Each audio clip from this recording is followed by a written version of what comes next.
Hello friends, मैं धर्मेंद्र अपने YouTube channel amazing पाठशाला में आप लोगों का पुनः स्वागत करता हूं। दोस्तों, आज के वीडियो लेक्चर में मैं आप लोगों के लिए 1000 से भी अधिक वन लाइनर जीके सीरीज के 6 अर्थात छठे पार्ट को लेकर आया हूं। दोस्तों, इससे पहले आप लोगों ने इसके 1 से लेकर 5 तक के पार्ट को नहीं देखा है तो आप लोग मेरे चैनल के प्लेलिस्ट में जाके वीडियो को देख सकते हैं। तो दोस्तों, इसमें ऐसे प्रश्न शामिल किए गए हैं जो दोस्तों जीके से संबंधित, चाहे आपका इतिहास हो, भूगोल हो, अर्थशास्त्र हो या पॉलिटी हो या फिर दोस्तों जनरल साइंस हो, ये दोस्तों सबको सम्मिलित किया गया है ना। तो मिला जुला के दोस्तों आपको यहाँ सब जीके के मिक्सअप क्वेश्चन को मिलने वाले हैं। तो आइए दोस्तों, बगैर समय गवाए वीडियो को स्टार्ट करते हैं। तो दोस्तों, पहला प्रश्न है आप लोगों के लिए, राष्ट्रपति को शपथ कौन दिलाता है? तो दोस्तों, राष्ट्रपति को शपथ भारत का सर्वोच्च न्यायालय का जो मुख्य न्यायाधीश होता है दोस्तों, वही शपथ दिलाने का काम करता है। नेक्स्ट है, जापान की मुद्रा कौन सी है? तो दोस्तों, जापान की मुद्रा येन है। अगले प्रश्न की तरफ बढ़ते हैं, इंडियन मिलिट्री अकादमी कहाँ स्थित है? तो दोस्तों, इंडियन मिलिट्री अकादमी देहरादून में स्थित है। और दोस्तों, आप लोग अच्छी तरह जानते हैं देहरादून जो कि उत्तराखंड की कैपिटल अर्थात राजधानी है। नेक्स्ट क्वेश्चन है, हाइड्रोजन बम किस सिद्धांत पर आधारित है? तो दोस्तों, हाइड्रोजन बम नाभिकीय संलयन के सिद्धांत पर आधारित है। नेक्स्ट क्वेश्चन की तरफ बढ़ते हैं जो कि है, पैलाग्रा रोग किस विटामिन की कमी से होता है? तो दोस्तों, पैलाग्रा रोग विटामिन B3 की कमी से होता है। नेक्स्ट, मछलियों के यकृत तेल में किसकी प्रचुरता होती है? तो दोस्तों, मछलियों के यकृत तेल में विटामिन D की प्रचुरता होती है अर्थात अधिकता होती है। नेक्स्ट क्वेश्चन की तरफ बढ़ते हैं जो कि है, भू स्थिर उपग्रह की पृथ्वी से ऊंचाई कितनी होती है? तो दोस्तों, भू स्थिर उपग्रह की पृथ्वी से ऊंचाई 36,000 किलोमीटर होती है। नेक्स्ट क्वेश्चन है, मनुष्य के शरीर का तापमान कितना होता है? तो दोस्तों, मनुष्य के शरीर का तापमान 37 डिग्री सेल्सियस होता है, या फिर दोस्तों इसे आप 98.4 फ़ारेनहाइट भी कह सकते हैं। ठीक है दोस्तों। अगला प्रश्न है, लेंस की क्षमता का मात्रक क्या होता है? तो दोस्तों, लेंस की क्षमता का मात्रक डायोप्टर होता है। ठीक है दोस्तों। नेक्स्ट, लेंस की जो मात्रा लेंस की जो क्षमता का मात्रक होता है उसको दोस्तों हम डायोप्टर में मतलब मापते हैं, मेजर करते हैं। नेक्स्ट है, सार्क अर्थात दोस्तों ये जो कि दक्षिण एशियाई देशों का एक संगठन है, या दक्षेस का मुख्यालय कहाँ स्थित है? तो दोस्तों, सार्क या दक्षेस का मुख्यालय दोस्तों नेपाल की राजधानी काठमांडू में स्थित है। अगला प्रश्न है, प्रथम परमवीर चक्र विजेता कौन थे? तो दोस्तों, प्रथम परमवीर चक्र विजेता मेजर सोमनाथ शर्मा थे। अगला प्रश्न है, भारतीय राष्ट्रीय कांग्रेस की पहली महिला भारतीय महिला अध्यक्ष कौन थी? तो दोस्तों, भारतीय राष्ट्रीय कांग्रेस की पहली भारतीय महिला अध्यक्ष सरोजिनी नायडू थी, और ये दोस्तों 1925 में सर्वप्रथम बनी थी। अगला प्रश्न है, सन 1983 की विश्व कप विजेता भारतीय क्रिकेट टीम के कप्तान कौन से थे? तो दोस्तों, सन 1983 की विश्व कप विजेता भारतीय क्रिकेट टीम के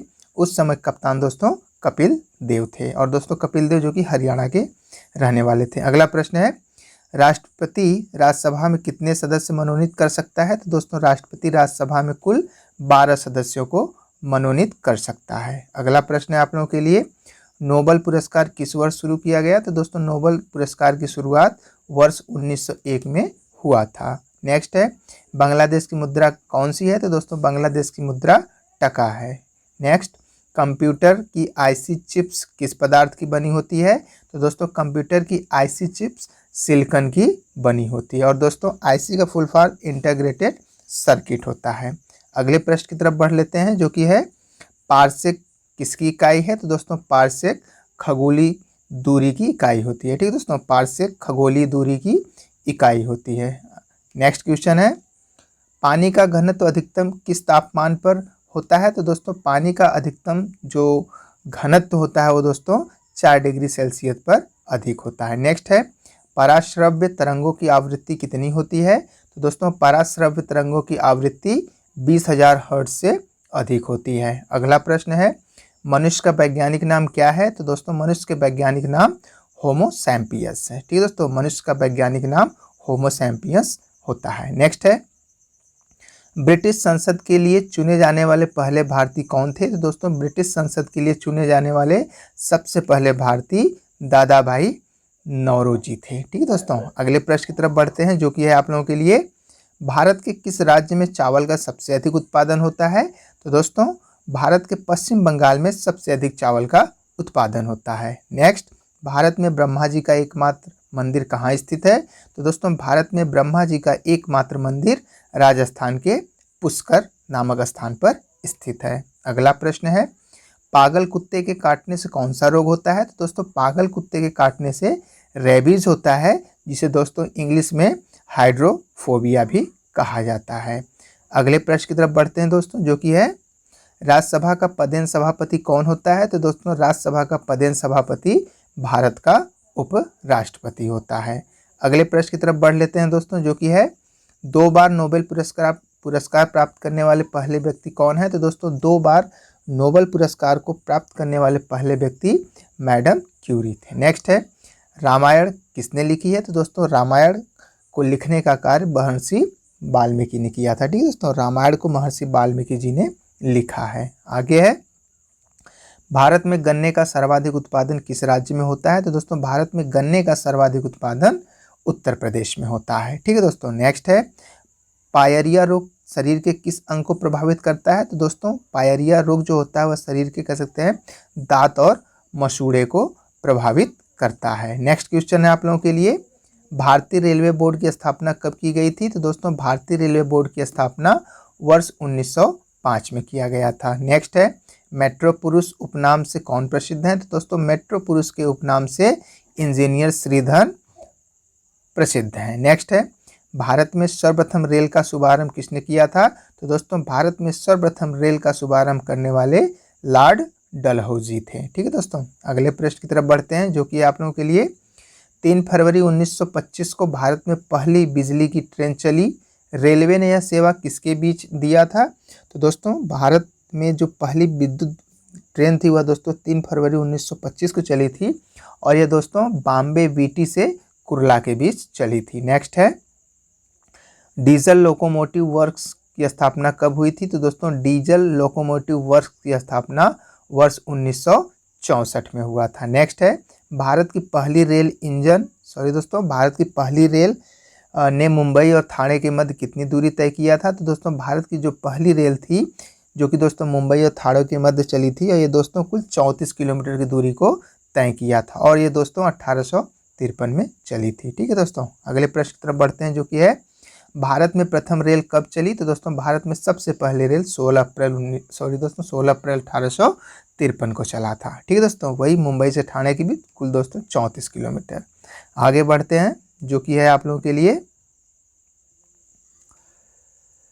भारतीय रेल की सबसे लंबी रेल यात्रा डिब्रूगढ़ से कन्याकुमारी के बीच कितने किलोमीटर की है? तो दोस्तों भारतीय रेल की सबसे लंबी जो रेल यात्रा है दोस्तों वो डिब्रूगढ़ से लेकर कन्याकुमारी तक है, और ये दोस्तों ये दूरी तय करने वाली जो एक्सप्रेस है वो दोस्तों विवेक एक्सप्रेस है, और यह दोस्तों यह डिब्रूगढ़ से कन्याकुमारी तक यह 4286 किलोमीटर अर्थात 4286 किलोमीटर की दूरी को तय करती है।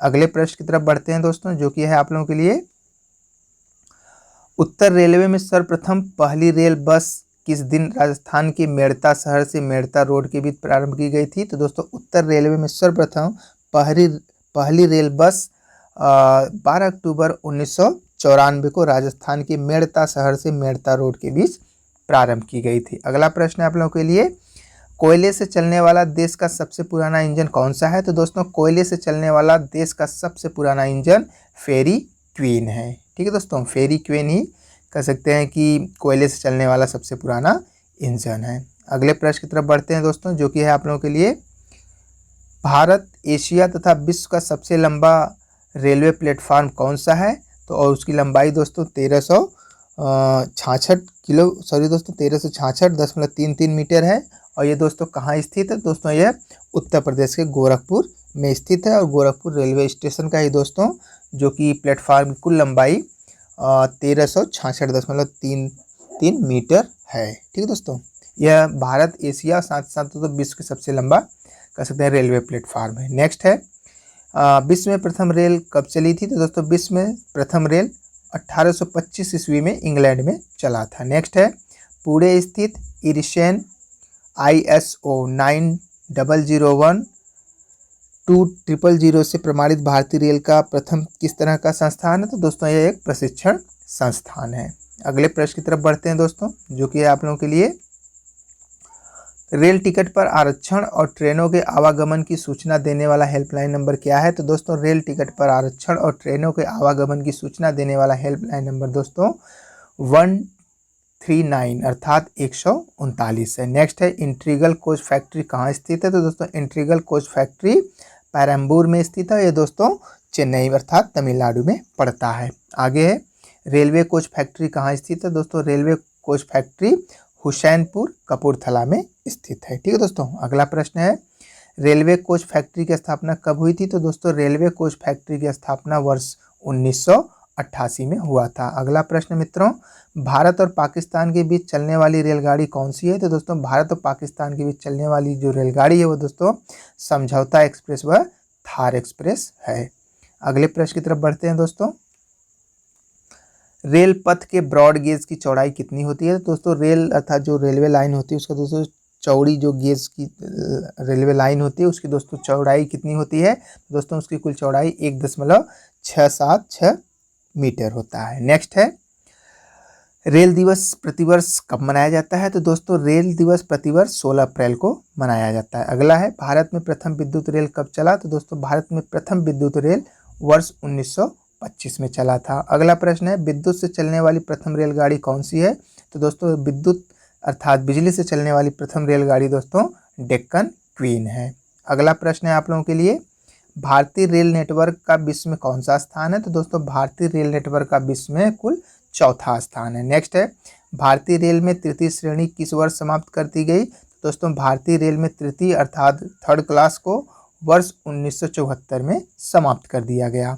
नेक्स्ट है, स्वर्ण अर्थात गोल्ड प्रकृति में किस अवस्था में पाया जाता है? तो दोस्तों जो स्वर्ण अर्थात गोल्ड होता है वो प्रकृति में दोस्तों मुक्त अवस्था में पाया जाता है। अगले क्वेश्चन की तरफ बढ़ते हैं, जो कि है नदी जिसके बारे में आंध्र प्रदेश, कर्नाटक और महाराष्ट्र के विवाद चल रहा है। तो दोस्तों कृष्णा नदी के बारे में आंध्र प्रदेश, कर्नाटक और महाराष्ट्र के बीच विवाद चल रहा है। ठीक है दोस्तों। अगला प्रश्न है आप लोगों के लिए, भारत में लोहे और कोयले के सर्वाधिक भंडार किस क्षेत्र में स्थित है? तो दोस्तों भारत में लोहे और कोयले के सर्वाधिक भंडार छोटा नागपुर पठार के क्षेत्र में स्थित है। नेक्स्ट है, प्रसिद्ध कवि बिल्हड़ किसके दरबारी कवि थे? तो दोस्तों प्रसिद्ध कवि बिल्हड़ दोस्तों यह विक्रमादित्य के राज दरबारी थे। नेक्स्ट है, मछली पकड़ने के सबसे उपयुक्त स्थान कहाँ कहा जाता है या फिर कहाँ पाए जाते हैं? तो दोस्तों मछली पकड़ने का सबसे उपयुक्त या सबसे कह सकते हैं कि उचित स्थान दोस्तों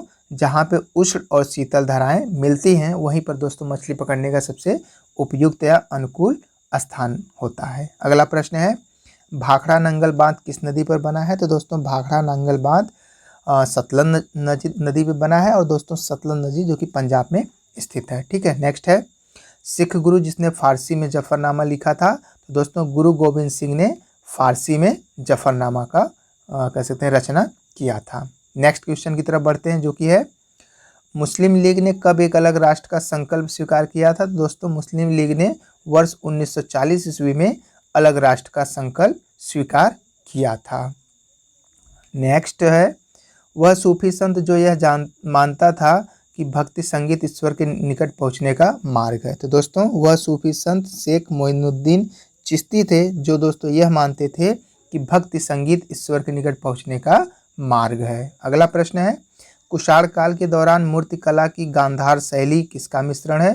तो दोस्तों कुषाण काल के दौरान मूर्ति कला की गांधार शैली भारत ग्रीक शैली का उदाहरण है अर्थात मिश्रण है। नेक्स्ट है, पानीपत की दूसरी लड़ाई किसके बीच हुई थी? तो दोस्तों पानीपत की दूसरी लड़ाई अकबर और हेमू के बीच हुआ था और ये दोस्तों वर्ष 1556 में हुआ था। ठीक है, तो 1556 में पानीपत की दूसरी लड़ाई अकबर और हेमू के बीच हुआ था। अगला प्रश्न है, अंग्रेज पुलिस अफसर कैप्टन सैंडर्स को किसने मारा था? तो दोस्तों अंग्रेज पुलिस अफसर कैप्टन सैंडर्स को सरदार भगत सिंह ने मारा था। नेक्स्ट है, पल्लवों ने कहाँ शासन संचालित किया? तो दोस्तों पल्लवों ने अपना शासन कांचीपुरम में संचालित किया था। नेक्स्ट है, कृष्णदेव राय ने किससे मैत्रीपूर्ण संबंध रखे थे? तो दोस्तों कृष्णदेव राय ने पुर्तगालियों से मैत्रीपूर्ण संबंध रखे थे। अगले प्रश्न की तरफ बढ़ते हैं दोस्तों, जो कि है गाजर किस विटामिन का एक संपन्न स्रोत होता है? तो दोस्तों गाजर विटामिन ए का एक संपन्न स्रोत होता है, अर्थात दोस्तों गाजर जो होता है उसमें विटामिन ए बहुतायत मात्रा में पाया जाता है। अगले प्रश्न की तरफ बढ़ते हैं, जो कि है कुव्वत उल इस्लाम मस्जिद, जो कि दोस्तों दिल्ली में स्थित है, इसका निर्माण किसके द्वारा कराया गया था? तो दोस्तों दिल्ली में स्थित कुव्वत उल इस्लाम मस्जिद को दोस्तों कुतुबुद्दीन ऐबक ने बनवाया था, अर्थात उसका निर्माण करवाया था। नेक्स्ट है गुरिल्ला युद्ध का पथ प्रदर्शक किसे माना जाता है? तो दोस्तों गुरिल्ला युद्ध का पथ प्रदर्शक शिवाजी को माना जाता है। नेक्स्ट है आईने अकबरी नामक महान ऐतिहासिक कृति किसने लिखा है? तो दोस्तों आईने अकबरी जो कि एक महान ऐतिहासिक कृति है और इसको दोस्तों अबुल फजल ने लिखा था। नेक्स्ट प्रश्न की तरफ बढ़ते हैं दोस्तों, जो कि है आप लोगों के लिए किसके अंतर्गत पूरे बाजार में एक समान कीमत प्रचलित होती है? तो दोस्तों जब पूर्ण प्रतिस्पर्धा अर्थात कंपटीशन होता है तो दोस्तों उसी के द्वारा पूरे बाजार में एक समान कीमत प्रचलित होती है, अर्थात लागू होती है। नेक्स्ट है विश्व व्यापार संगठन का मुख्य उद्देश्य क्या है?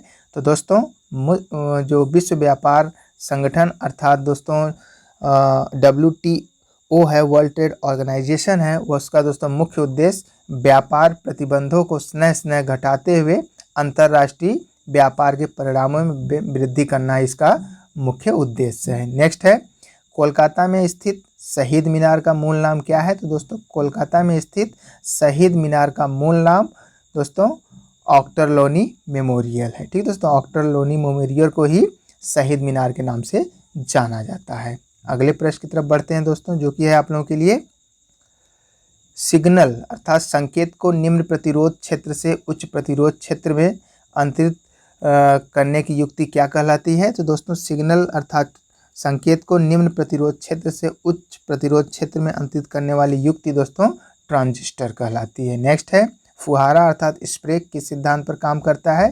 तो दोस्तों जो फुहारा होता है वह बर्नौली के सिद्धांत पर काम करता है। अगला प्रश्न है आप लोगों के लिए तड़ित किसके द्वारा उत्पन्न होती है? तो दोस्तों तड़ित विद्युत विसर्जन द्वारा उत्पन्न होती है, अर्थात वो प्रोड्यूस होती है, ओरिजिन होती है। ठीक है, नेक्स्ट है शरीर का निर्माण करने वाला पोषक तत्व क्या है? तो दोस्तों शरीर का निर्माण करने वाला पोषक तत्व प्रोटीन होता है। मानवों का 1 मिनट में हृदय स्पंदन कितनी बार होता है? तो दोस्तों मानवों अर्थात मनुष्यों का 1 मिनट में हृदय दोस्तों कुल 72 बार स्पंदित होता है, अर्थात धड़कता है। नेक्स्ट है बैटरी में ऊर्जा का रूपांतरण किसमें होता है, कैसे होता है? तो दोस्तों बैटरी में ऊर्जा का जो रूपांतरण दोस्तों वो होता है रासायनिक ऊर्जा का विद्युत ऊर्जा में परिवर्तन अर्थात रूपांतरण होता है। ठीक है दोस्तों, अगला प्रश्न है आप लोगों के लिए भ्रूण विकास के लिए किसके द्वारा खाद्य की पूर्ति की जाती है? तो दोस्तों भ्रूण विकास के लिए बीजांडसन द्वारा खाद्य की पूर्ति की जाती है। नेक्स्ट है भारत में प्रथम महिला मुख्यमंत्री कौन थी? तो दोस्तों भारत में प्रथम महिला मुख्यमंत्री सुचेता कृपलानी थी और दोस्तों यह उत्तर प्रदेश की मुख्यमंत्री थी। ठीक है, नेक्स्ट है दोस्तों अंकलेश्वर किसके लिए प्रसिद्ध है? तो दोस्तों अंकलेश्वर जो है वह कच्चे तेल के लिए प्रसिद्ध है और ये दोस्तों गुजरात में स्थित है। अगला प्रश्न है पौधों में पानी का संवहन किस ऊतक द्वारा होता है? तो दोस्तों पौधों में पानी का संवहन जाइलेम ऊतक द्वारा होता है। नेक्स्ट है उद्योग जो सभी औद्योगिक गतिविधियों की आधार भूमि तथा मातृ उद्योग माना जाता है। तो दोस्तों मातृ उद्योग या फिर कह सकते हैं उद्योगों की जो जननी होती है दोस्तों उसे कह सकते हैं उसको लौह तथा इस्पात उद्योग को ही कहा जाता है, अर्थात लौह तथा इस्पात उद्योग की दोस्तों उद्योगों की मातृ उद्योग अर्थात उद्योगों की जननी माना जाता है। ठीक है दोस्तों, अगले प्रश्न की तरफ बढ़ते हैं जो कि है आप लोगों के लिए सकल लाभ का क्या अर्थ है? तो दोस्तों कुल व्यय पर कुल प्राप्तियां ही सकल लाभ का अर्थ होता है, अर्थात दोस्तों जब कुल व्यय पर कुल प्राप्तियां होती हैं तो दोस्तों वही क्या होता है, सकल लाभ होता है। नेक्स्ट और लास्ट क्वेश्चन है दोस्तों आज के वीडियो सीरीज का, जो कि है TRIPS का पूर्ण रूप क्या होता है? तो दोस्तों TRIPS का पूर्ण जो रूप या फुल फॉर्म होता है दोस्तों वो होता है trade related intellectual property rights. ठीक है दोस्तों, तो दोस्तों इस प्रकार से हम लोगों ने इसमें सम्मिलित जितने भी महत्वपूर्ण प्रश्न थे उसको दोस्तों हम लोगों ने बखूबी काफ़ी शानदार तरीके से उसको सीखा, उसको पढ़ने का प्रयास किया और दोस्तों मैं आशा करता हूँ ये आप लोगों के लिए ज़रूर बेनिफिशियल होगा। तो दोस्तों यदि आप लोगों के लिए बेनिफिशियल है, आपको लगता है वीडियो हमारे लिए हेल्पफुल है, तो प्लीज़ दोस्तों वीडियो को लाइक करें, दोस्तों के साथ शेयर करें। और दोस्तों यदि आप लोगों ने चैनल को अभी तक नहीं सब्सक्राइब किया तो चैनल को भी सब्सक्राइब कर लें। तब तक के लिए दोस्तों मिलते हैं नेक्स्ट वीडियो में। तब तक जय हिंद, जय भारत।